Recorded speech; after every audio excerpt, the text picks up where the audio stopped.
Graça e paz em nome de Jesus, nós estamos de volta em mais uma aula abençoada de merismos. É a quarta aula, a primeira parte da quarta aula, e nós estivemos falando ontem acerca dos batismos, trabalhando que o batismo de fogo e o batismo do sofrimento vai nos ajudar a discernir tudo que é da alma e tudo que é do espírito, porque merismo é o ato de dividir, fazer uma distinção entre o que é do espírito, o que é da alma, né? Merismo é o ato de dividir. Uma junção de duas palavras gregas que nos diz merizo, separar, apartar, distribuir, desunir, meros, ganhar com a divisão, repartição ou a porção. Então, na verdade, merismos eu vou ganhar com essa divisão, porque eu vou conseguir distinguir o que é da alma, o que é do espírito para trazer a vitória. Então eu ganho com essa divisão.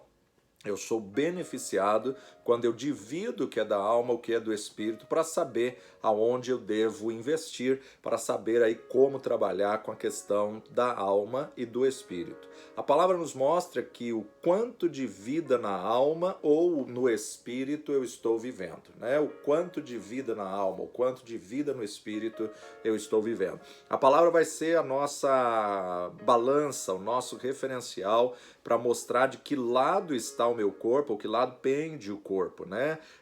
Se esta alma está pendendo, se esse corpo está pendendo para a alma, então é a natureza carnal, aí se torna carne. Se ele está pendendo para o espírito e cumprindo a ordem que Deus planejou, espírito, alma e corpo, então ele é um ser espiritual. Agora nós vamos falar hoje sobre três áreas de separação,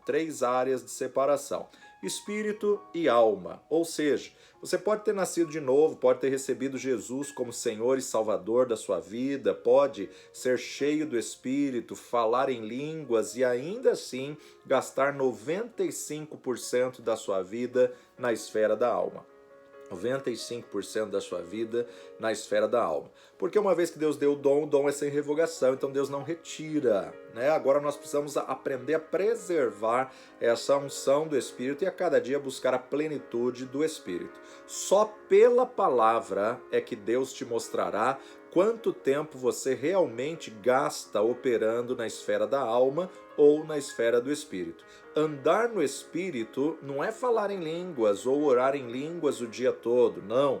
E normalmente quanto mais manifestação você tem, menos a palavra a pessoa se interessa. Quanto mais manifestação se tem, menos da palavra a pessoa quer. Então a pessoa ela pode demonstrar que ela é espiritual, né? E muitas vezes ela desanda a andar em espírito na igreja, demonstrando manifestações, dons e tudo mais, mas fora briga, grita, tem uma alma desgovernada ou então dominada, governada pela alma. Não tem saída, tem que merismar. O que é merismar? Tem que dividir alma e espírito. Não tem saída, tem que fazer essa divisão. E nesse caso a pessoa tem o espírito, mas o espírito não tem a pessoa, né? E nós podemos ter o Espírito Santo e o Espírito Santo não nos ter. Melhor do que termos o Espírito Santo é o Espírito Santo nos ter, porque o Espírito Santo só nos tem quando nós nos rendemos, né?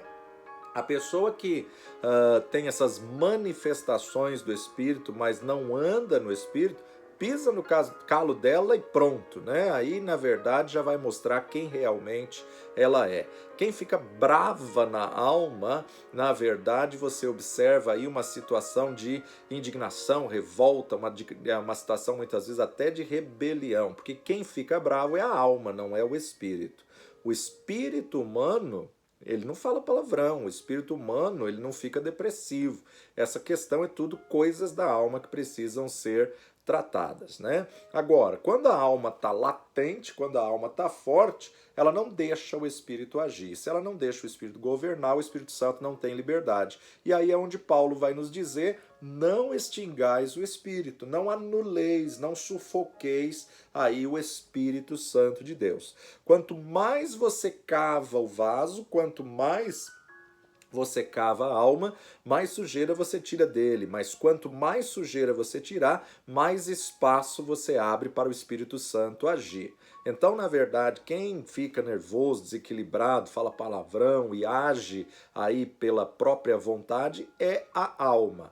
A alma floresce e brota então as obras da carne.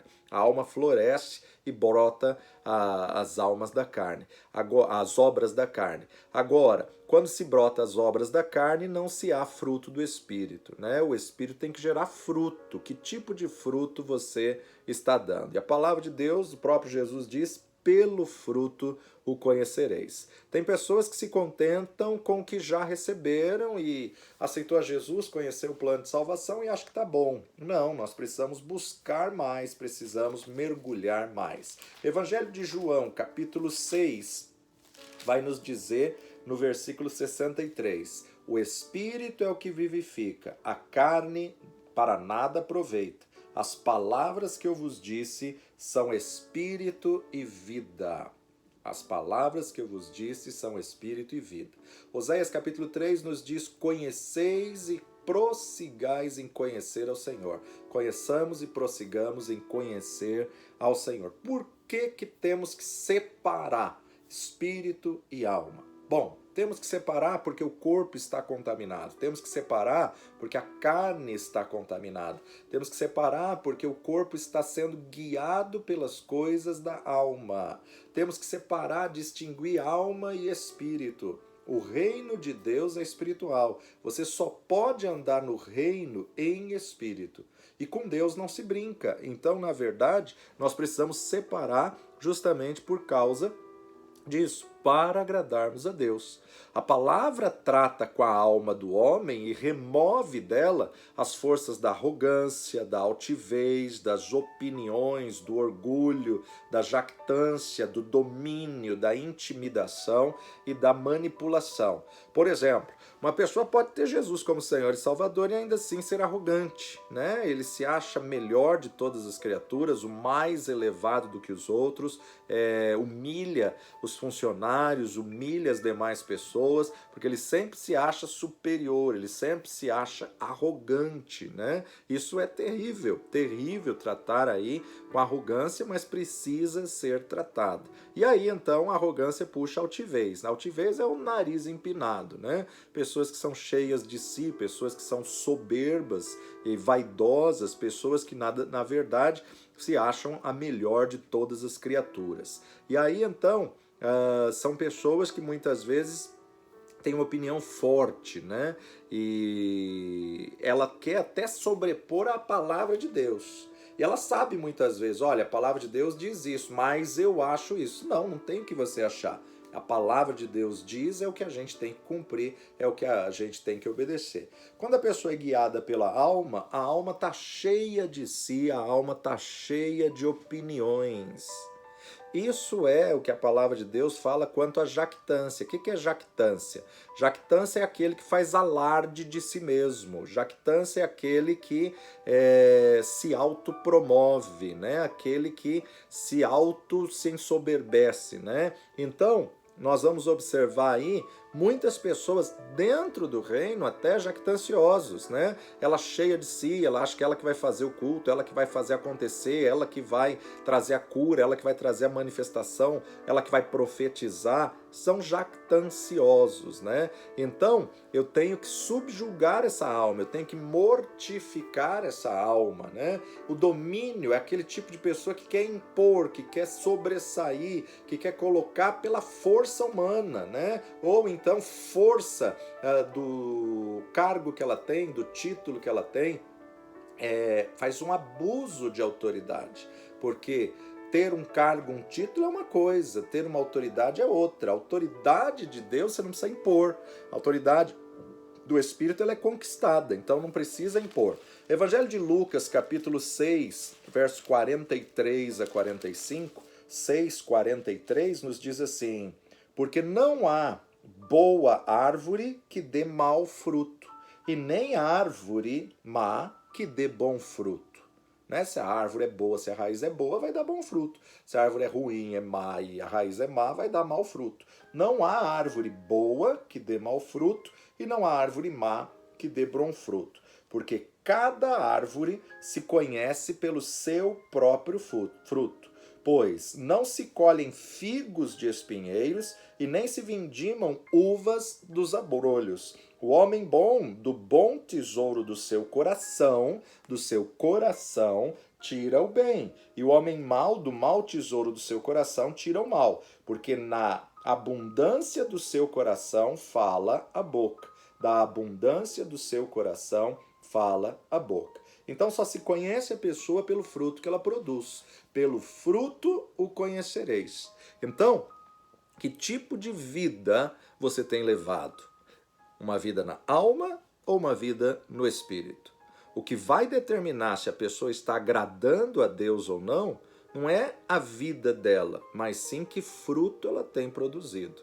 Então eu preciso conhecer a árvore para ver que tipo de fruto está se produzindo. E quando a árvore tem bons frutos, muitas vezes ela toma pedradas. Ninguém joga pedra em árvore que dá mau fruto, né? Mas quando tem um fruto bom, todo mundo quer aquele fruto e lança uma pedra para o fruto cair e tudo mais. Agora, pode até tirar todos os frutos daquela árvore, ela apenas podou para dar mais, né? Quando a árvore é boa e você tira todos os frutos, você permite que ela possa produzir mais ainda. Quando você poda uma árvore boa, é para ela dar bons frutos. Ninguém gosta da poda, mas a poda é necessária. Então, o fruto do Espírito, na verdade, é o caráter de Jesus. O caráter de Jesus. E aqui eu quero indicar um quinto livro, né? Eu já indiquei 3 livros aí, O Homem Espiritual de Watchman Nee, O Poder Latente da Alma, e agora, se você ainda não leu esse clássico, esse tremendo best-seller, tem PDF gratuito online,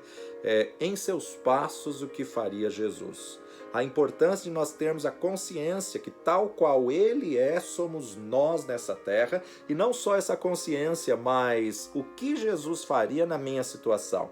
Se colocar na posição de Cristo e ver como Ele responderia.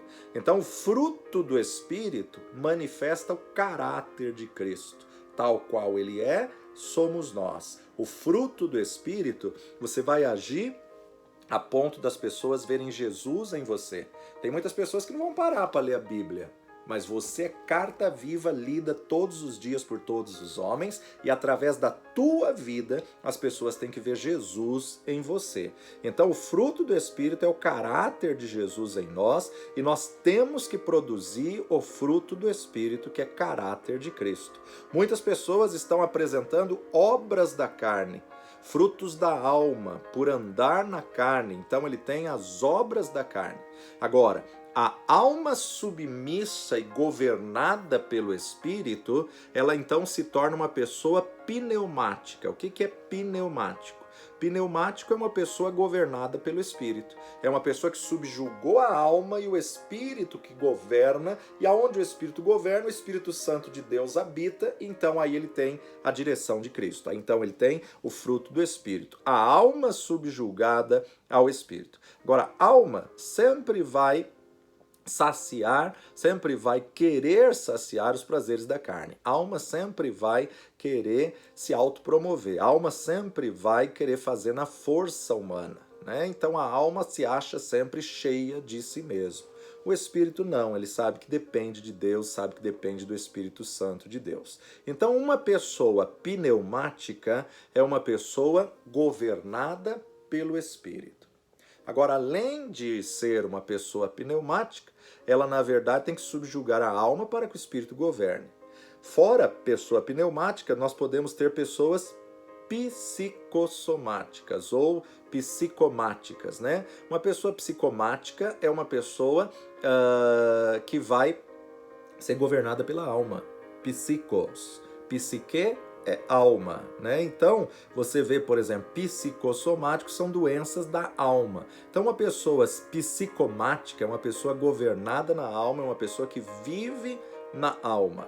E aí, então, nós observamos que Deus nos chamou para sermos pneumáticos e não psicomáticos. para sermos guiados pelo Espírito. Esse é o plano original de Deus, né? Porque aquele que anda em Espírito, ele não tem nenhuma condenação. Por quê? Porque ele faz tudo de acordo com a vontade de Deus. Agora, quem anda na carne, com certeza vai ter condenação. Romanos capítulo 8, Paulo vai nos dizer exatamente isso daí. Romanos 8, versículo 1, Paulo nos diz assim: portanto, agora nenhuma condenação há para os que estão em Cristo Jesus, que não andam segundo a carne, mas que andam segundo o Espírito. Porque a lei do Espírito de vida em Cristo Jesus me livrou da lei do pecado e da morte. Então, se eu andar segundo o Espírito, não vai haver condenação nenhuma. Claro que se eu andar segundo a carne, vão haver condenações. Agora nós temos que entender então, volta lá para o nosso texto base dessa matéria,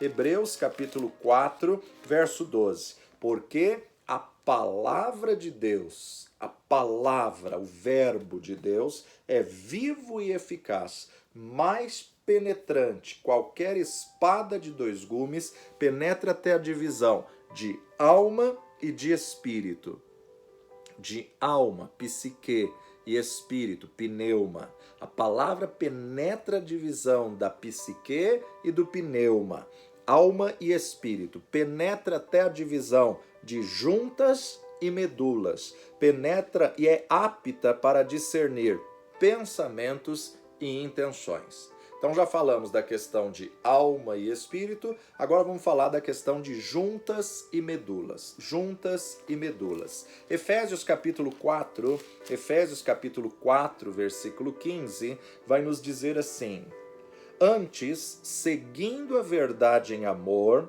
cresçamos em tudo, naquele que é a cabeça, Cristo, do qual todo o corpo bem ajustado e ligado pelo auxílio de todas as juntas, segundo a justa operação de cada parte, faz o aumento do corpo para a sua edificação em amor.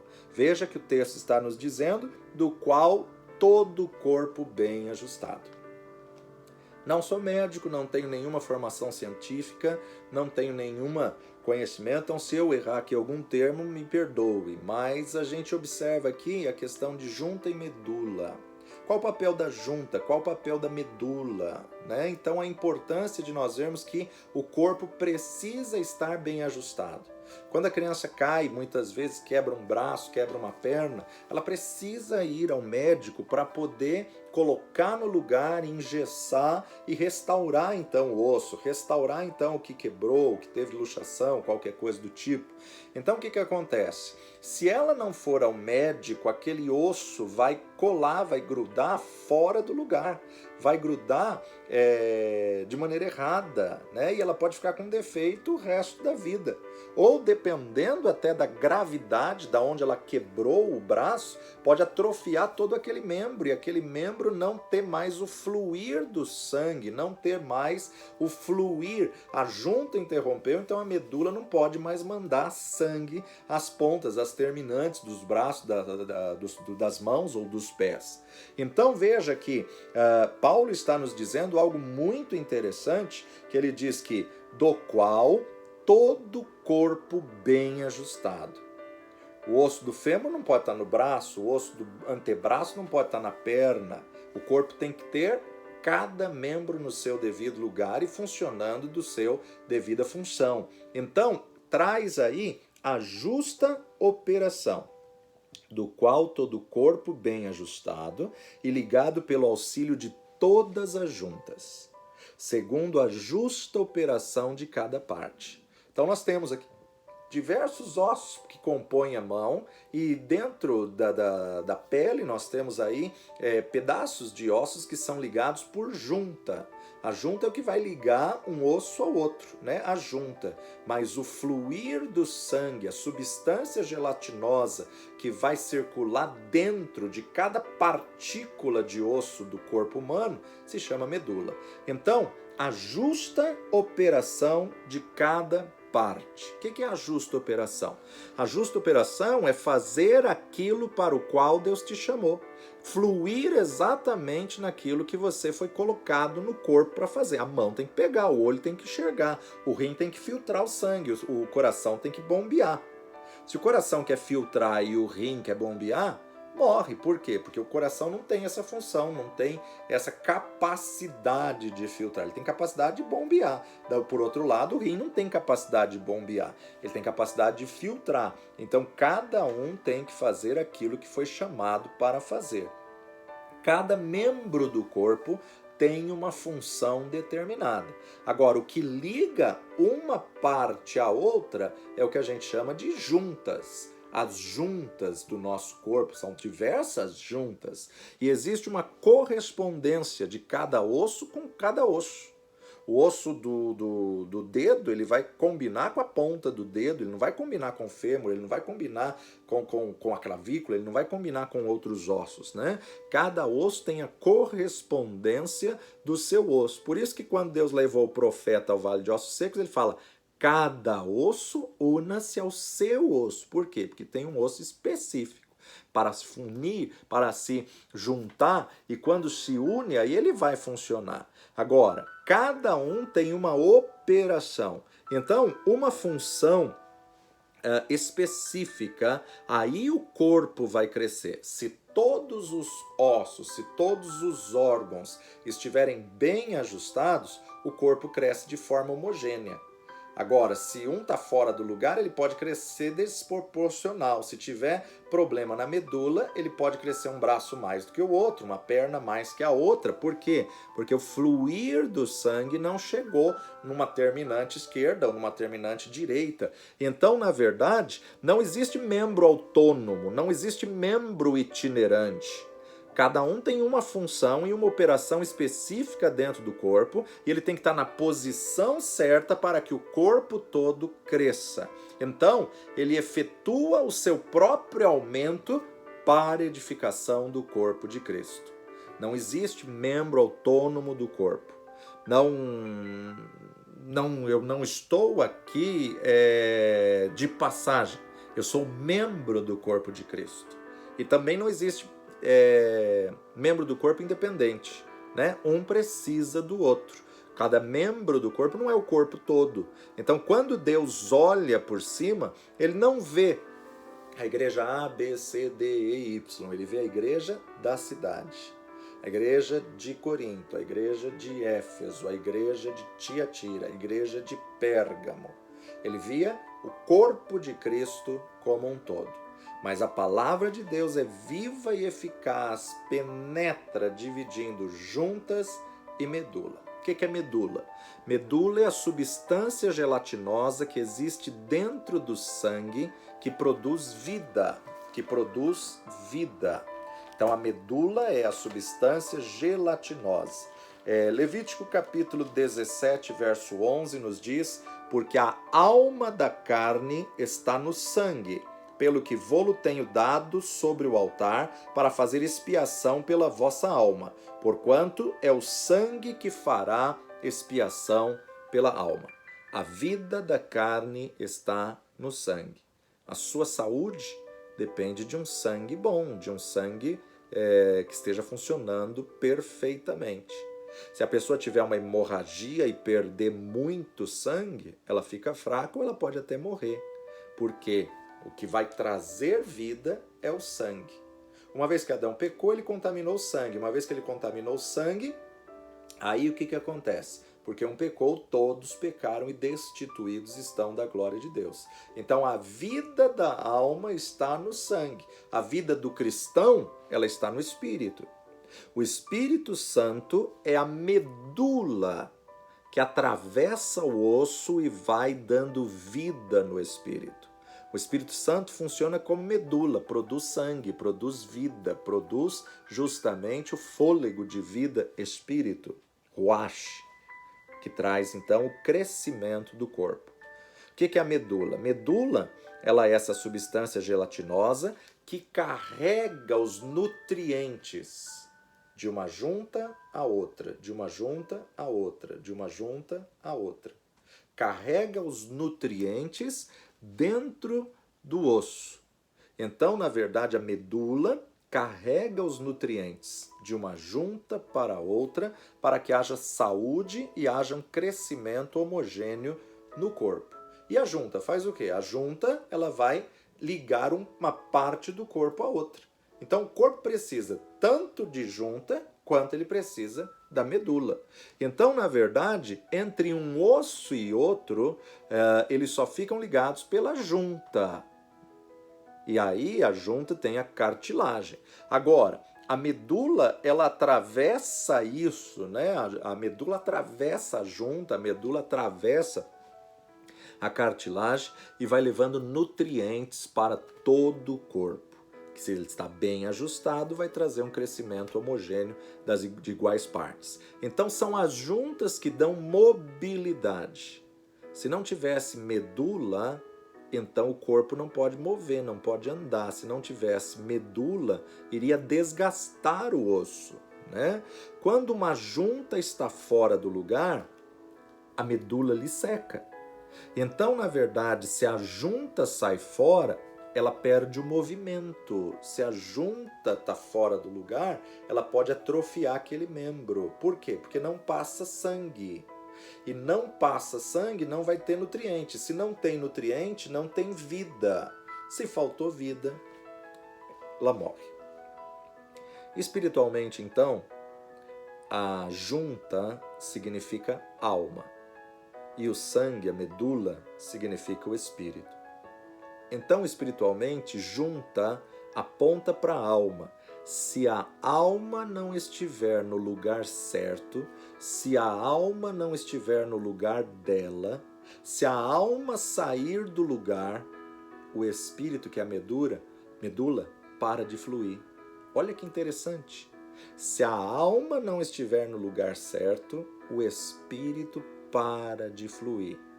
Se a junta não estiver no lugar certo, a medula não tem como bombear sangue ali, não tem como levar nutriente se aquela junta saiu do lugar. Então a alma precisa estar no lugar dela. E qual é o lugar da alma? Debaixo, submissa, subjugada ao controle do espírito. Quando o osso está no lugar errado do corpo, a medula não flui, não chega nutriente. E por isso que a pessoa fica muitas vezes atrofiada, com uma mão torta, um braço torto, uma perna torta, ou cresce desajustadamente por problemas de interrupção da junta, que a medula não pôde levar nutrientes nessa substância gelatinosa. Então não adianta você pegar um osso que não é correspondente e querer colocar num lugar que não é o lugar dele. Não vai fluir, vai ter rejeição, não vai haver vida, vai trazer morte. Então, junta é a alma, medula é o espírito e o osso, a gente poderia dizer que é o corpo, é o físico, a matéria, né? Junta é a alma, medula é o espírito e o osso é o corpo. O alvo de Deus é que cada osso esteja devidamente colocado com a junta correta para que a medula possa fluir no corpo de Cristo. Cada osso na sua posição e a alma no seu devido lugar, vai haver vida, vai fluir. Agora, além de dividir espírito e alma, juntas e medulas, também pode dividir pensamentos e intenções. Olha como a palavra de Deus é poderosa, viva e eficaz. Você já viu alguém dizer uma coisa e fazer outra? Na verdade, ele fala com o pensamento, mas ele tem uma intenção do coração diferente. E muitas vezes a intenção do coração, ela pode até estar alinhada à palavra de Deus, mas o seu comportamento está totalmente desalinhado. É aquele tipo de pessoa que sabe o que é certo, mas faz o errado. Sabe que não deveria falar daquele jeito, mas fez de maneira errada. Então você até tinha uma boa intenção, mas na hora de agir, age em desacordo da palavra. Só a palavra de Deus é que está apta para nos ajudar a discernir os verdadeiros pensamentos e as verdadeiras intenções de coração. Muitas pessoas têm uma boa intenção, mas com a motivação a intenção, o propósito do coração errado. Então nós temos que tomar cuidado, porque só a palavra de Deus é que pode revelar, só a palavra de Deus é que pode condenar ou julgar, ou então dar promessas e abençoar. Eu tenho que pegar a palavra de Deus e colocar em prática na minha vida. Por isso que é sede praticantes e não somente ouvinte. Mediante a palavra, o homem é desnudado perante os olhos do Deus Todo-Poderoso, porque diante de Deus não tem como você esconder absolutamente nada. Você acha que Adão se escondeu de Deus? Você acha que Deus não sabia onde ele estava quando ele veio na viração do dia falar com Adão e disse: Adão, onde estás? A pergunta de Deus não foi porque não sabia onde ele estava, mas a pergunta de Deus foi: o que fizestes? É uma pergunta terapêutica que confronta, questiona, que faz refletir, né, o que você fez. A palavra de Deus expõe as nossas vidas. A palavra de Deus expõe o homem e mostra verdadeiramente o que havia na intenção do coração. Verdadeiramente o que havia no interior. Mateus capítulo 12, Evangelho segundo Mateus, capítulo 12, nós vamos ler do verso 22 em diante. A blasfêmia dos fariseus. Trouxeram-lhe então um endemoniado cego e mudo, e de tal modo o curou, que o cego e mudo falava e via. E toda a multidão se admirava e dizia: não é este o filho de Davi?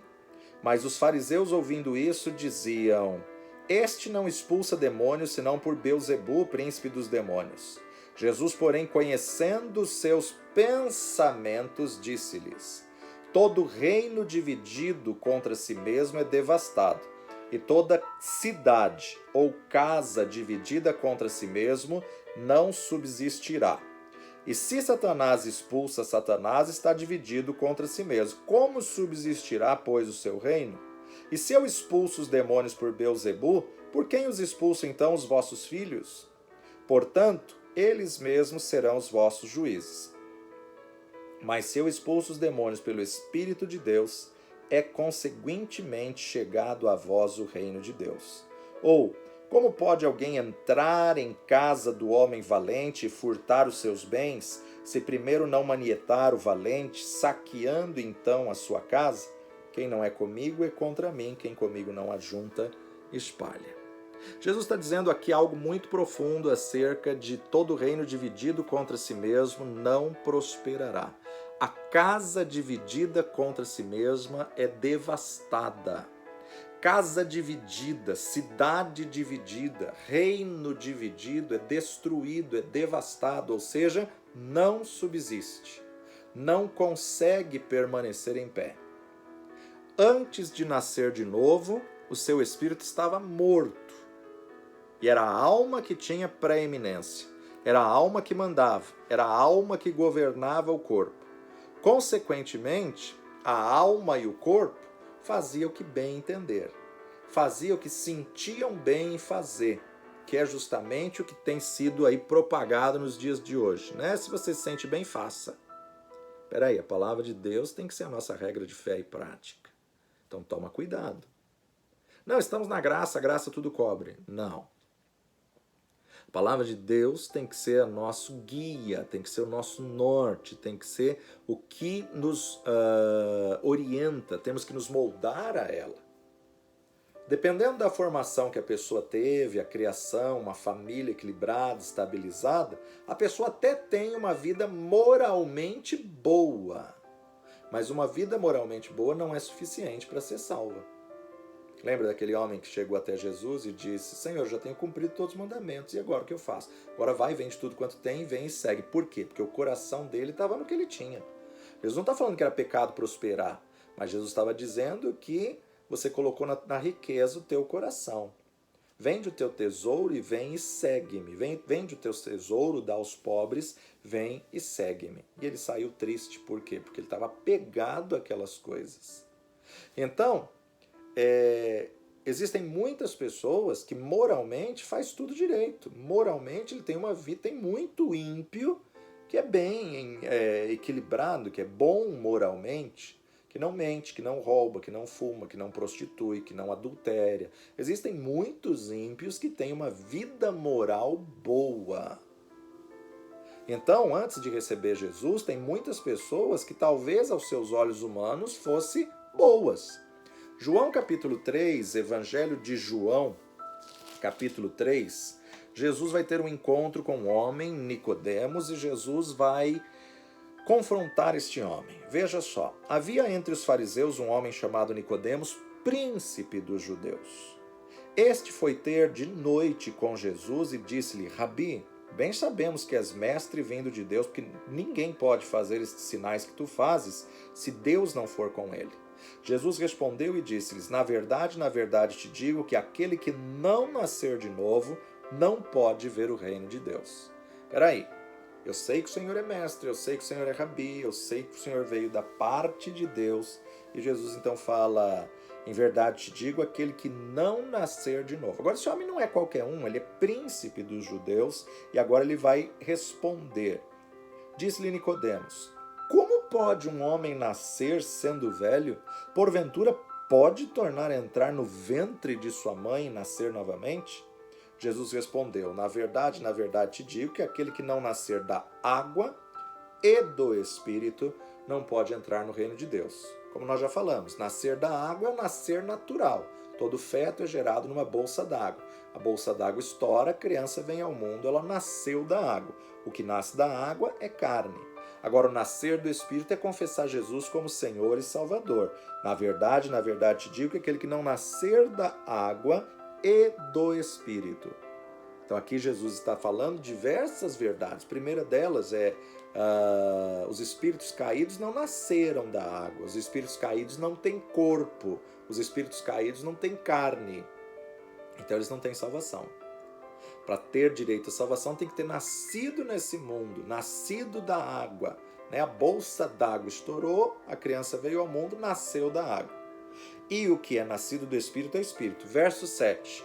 Não te maravilhes de ter dito isso, necessário vos é nascer de novo. Porque o que é nascido da carne é carne, o que é nascido do Espírito é Espírito. Não te maravilhes de eu ter dito, necessário vos é nascer de novo. Ou seja, não importa seu bom comportamento, você tem que nascer de novo. Então, tem muitas pessoas que têm uma vida moral boa, têm uma boa vontade, um bom ânimo, têm bons motivos, têm boa intenção, mas tudo isso não são condições para agradar a Deus. Jesus estava ensinando que ser bom por si só não salva. Ninguém se salva pela sua própria força. Ser bom não resolve a questão de eternidade. Ser bom não resolve a questão de salvação. A pessoa não é salva por fazer coisas boas ou por ser boa. Ela precisa, na verdade, tomar uma decisão.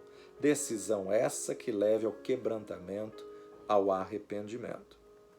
Então, nós temos que observar, no momento em que você confessou Jesus como Senhor e Salvador e você nasceu de novo, tornou-se uma casa dividida. Como assim?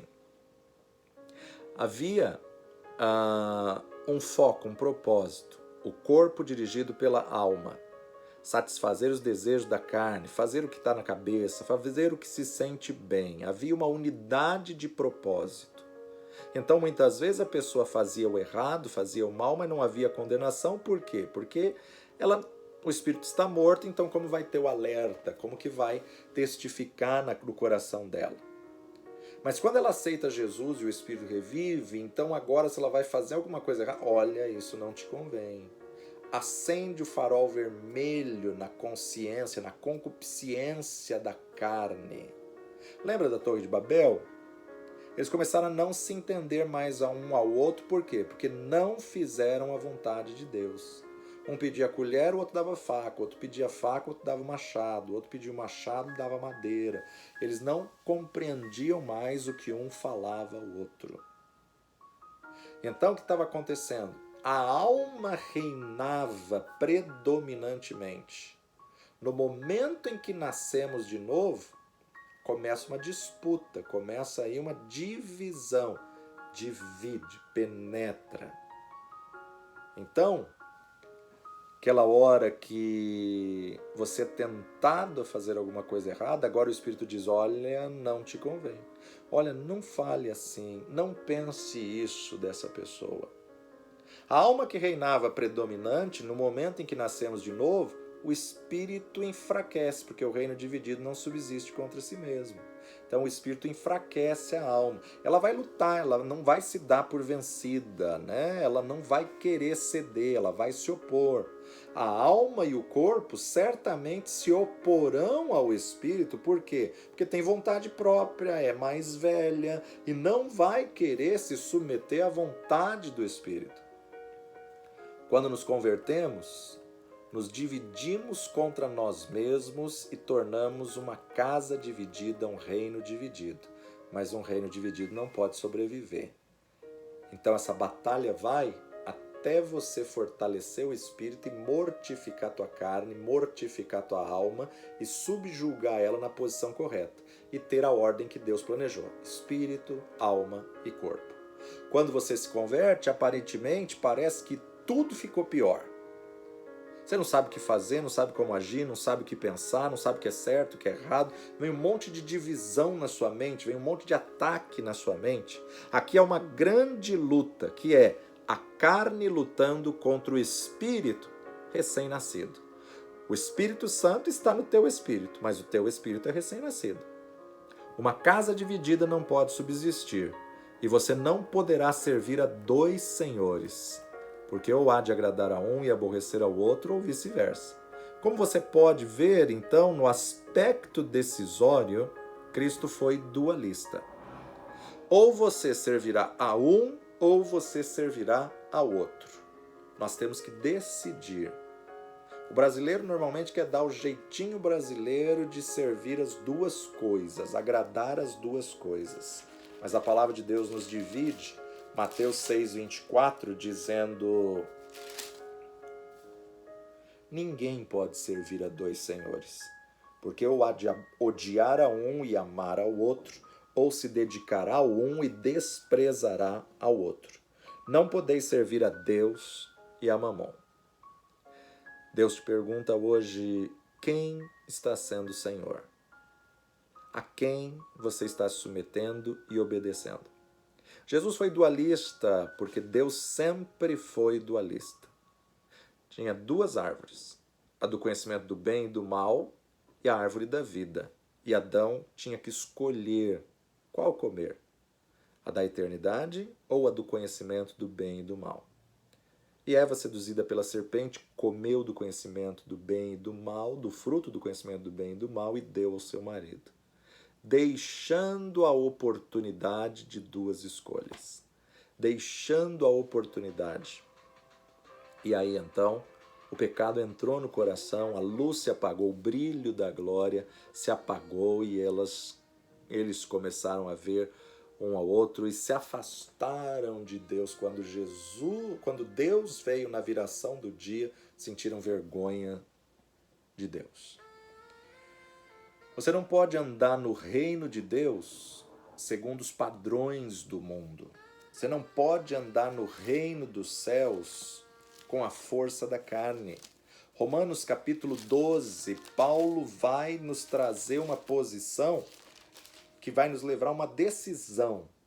Rogo-vos, pois, irmãos, pela compaixão de Deus, que apresenteis o vosso corpo em sacrifício vivo, santo e agradável, que é o vosso culto racional. E não vos conformeis com este mundo, mas transformai-vos pela renovação do vosso entendimento, para que experimenteis qual seja a boa, agradável e perfeita vontade de Deus. Não tomeis a forma deste mundo, mas transformai-vos. Não vos conformar, não entrar na forma, no padrão deste mundo, mas transformar. Transformar como? Renovando a sua mente. Como que eu posso renovar minha mente? Alimentando ela com a palavra de Deus, subjugando a minha alma. Como fazer então para andar segundo os padrões do reino? Gálatas capítulo 5, 16 a 26. As obras da carne e o fruto do Espírito. Digo, porém, andai em espírito e não cumprireis as concupiscências da carne. Concupiscência da carne vai estar sempre latente, mas a cada dia você tem que decidir mortificar a carne. Porque a carne cobiça contra o espírito e o espírito contra a carne, e estas se opõem uma ao outro, para que não façais o que quereis. Mas, se sois guiados pelo espírito, não estáis debaixo da lei. Porque as obras da carne são manifestas, as quais são prostituição, impureza, lascívia, idolatria, feitiçaria, inimizade, porfias, emulações, iras, pelejas, dissensões, heresias, invejas, homicídios, bebedice, glutonarias e coisas semelhantes a essas, acerca das quais vos declaro, como já antes vos disse, que os que cometem tais coisas não herdarão o reino de Deus. Mas o fruto do Espírito é amor, alegria, paz, longanimidade, benignidade, bondade, fé, mansidão e temperança. Contra estas coisas não há lei. E os que são de Cristo crucificaram a carne com as suas paixões e concupiscências. Se vivemos no Espírito, andemos também no Espírito. Não sejamos cobiçosos de vanglória, irritando-nos uns aos outros e invejando-nos uns aos outros. Não tome a forma da forma deste mundo. Não entre nos padrões deste mundo. Não entre nos padrões do que estão querendo te colocar hoje em dia. Não, você não precisa de igreja, você pode servir a Jesus sozinho. Você não precisa do corpo, você já é a igreja. Igreja somos nós. Nós somos membros do corpo. Temos que ter a nossa identidade pessoal e coletiva. Temos que buscar nos adequar, nos alinhar, nos conformar à palavra de Deus e não aos padrões do mundo. Vamos para o intervalo e daqui a pouquinho a gente continua.